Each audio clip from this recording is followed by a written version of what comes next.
Podías elegir quedarte y morir o volver a la entrada y morir también. No había escapatoria. Un castillo es una trampa.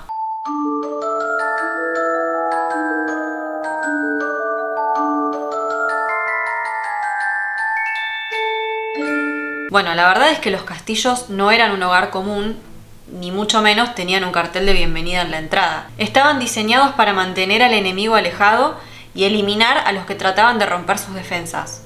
Puede que tengan las ventanas acristaladas, que estuviesen pintados de colores, el tiempo los hizo ver un poco grises, pero en realidad eran de colores. Pero que esto no te distraiga, porque su función principal era defenderse, nada más. Cada detalle arquitectónico era hecho exclusivamente para la defensa. Sí, es que a medida que el enemigo iba desarrollando nuevas tácticas o armas, la arquitectura de los castillos iba evolucionando para contrarrestar nuevas amenazas. Al principio los castillos eran de madera, o sea, no eran de piedra, eran totalmente de madera y a veces se revestía con yeso para que parezcan de piedra, pero eran de madera. No se llamaban castillos, se llamaban motas señoriales y pertenecían al principio de la Edad Media. Fueron desapareciendo porque había un enemigo del que no podían defenderse: el fuego. Cada evolución de los castillos era una respuesta a los ataques. Si el fuego acababa con los castillos de madera, los hacían de piedra.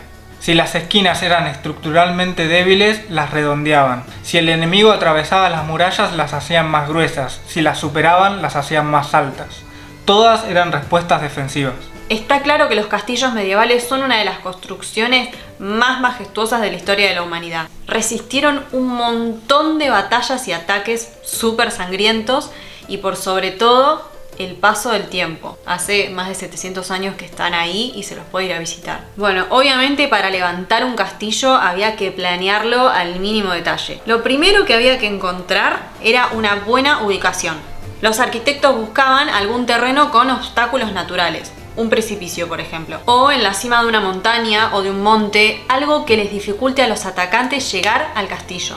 Obviamente que también había castillos en lugares llanos, o sea, desprovistos de cualquier obstáculo natural. Pero lo que hacían era un foso alrededor de todo el castillo de no menos de 9 metros de ancho. Y a veces se clavaban estacas afiladas en el fondo de la fosa. Y para el diseño de los castillos se planificaban inmensas murallas, torres que salían al exterior, almenas en la parte superior y una entrada altamente fortificada. Estos castillos se levantaron gracias a la fuerza del hombre, o sea, no había nada más que no fuese un montón de hombres trabajando a pulmón. Eran más o menos 3.500 hombres por castillo. Las enormes murallas tenían entre 2 y 2 metros y medio de espesor. Para no construir los 2 metros todos de piedra, que eso iba a hacer que sea muy caro, muy costoso de construir y que llevara demasiado tiempo, lo que hacían era levantar 2 muros de piedra y en el medio lo rellenaban con mortero, que era una mezcla entre piedras pequeñas y escombro. Eso les ahorraba mucho tiempo y mucho esfuerzo. Bueno, y vieron que los castillos no termina el muro recto y nada más, sino que diseñaban estos prismas macizos con huecos en el medio, que parece todo decorativo pero no lo es. Sirve para la defensa y especialmente para los arqueros, donde se escondían tras esos prismas y cuando querían disparar una flecha iban a esos huecos que quedaban libres y disparaban. Todo eso se llamaba almenaje y cada uno de los prismas se llamaba almenas. Los castillos estaban diseñados con varias capas defensivas. Así el enemigo tenía que enfrentar cada una para tomar el castillo. Sí, algo que me hace acordar un poco a los videojuegos, ¿no? Que tenés que ir pasando los niveles, superando, ir matando gente. Sí, para ganar, ¿no? Para poder ganar y, no sé, llegar al objetivo del juego.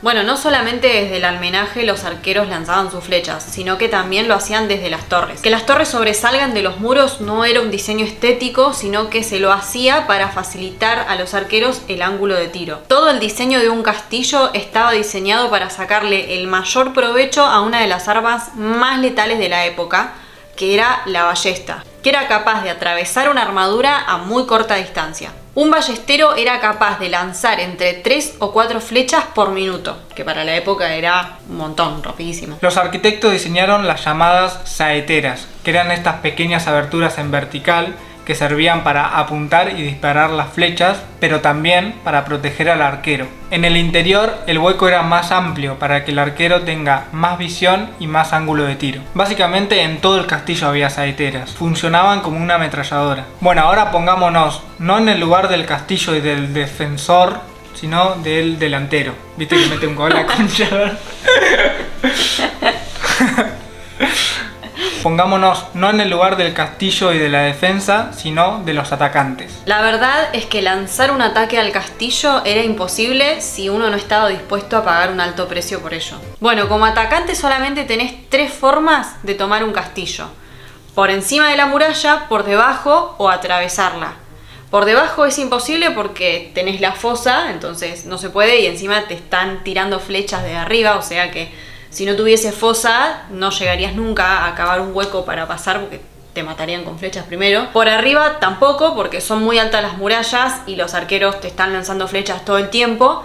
La única que te queda es a través. Lo mejor es ir a la puerta de entrada porque es el punto más débil de los castillos. ¿Por qué es el punto más débil? Porque es el único lugar que no está hecho de piedra. Pero como los defensores sabían que este era el punto más débil, los mecanismos más importantes de defensa protegían la entrada. Bueno, supongamos que superamos el primer nivel. Ya pasamos la lluvia de flechas, cruzamos el foso y estamos en el puente que te lleva a la entrada. Lo primero que nos encontramos es el rastrillo, que la gente cree que eran de metal, pero eran de madera, terminaban con unas puntas súper afiladas y lo que hacían era bajarlo. Para atravesarlo tenías 2 opciones. Una era quemarlo y la otra era golpearlo con un tronco de madera hasta derribarlo. Bueno, supongamos que lo atravesamos y ya superamos el segundo nivel. Ahora te dirigís al portón principal de madera, que justo a cada lado había saeteras donde te disparaban flechas. Pero eso no es todo. Si miramos arriba nos vamos a encontrar con unos huecos que le llamaban agujeros de la muerte, desde donde te lanzaban piedras. O sea que si no te daban con una flecha, te caía una piedra encima. Sí.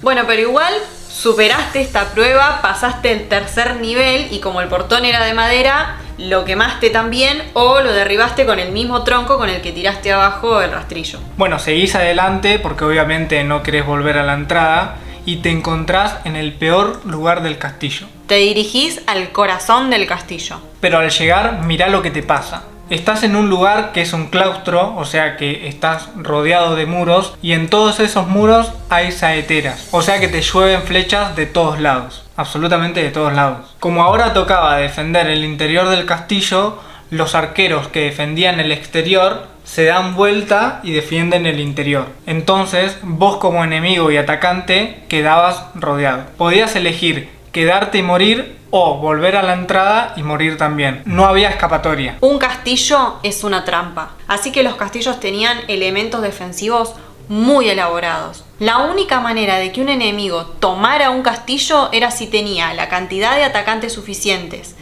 las provisiones necesarias, el tiempo y estuviese dispuesto a pagar el precio del sacrificio. Si lograba todo eso, la defensa del castillo acababa cayendo.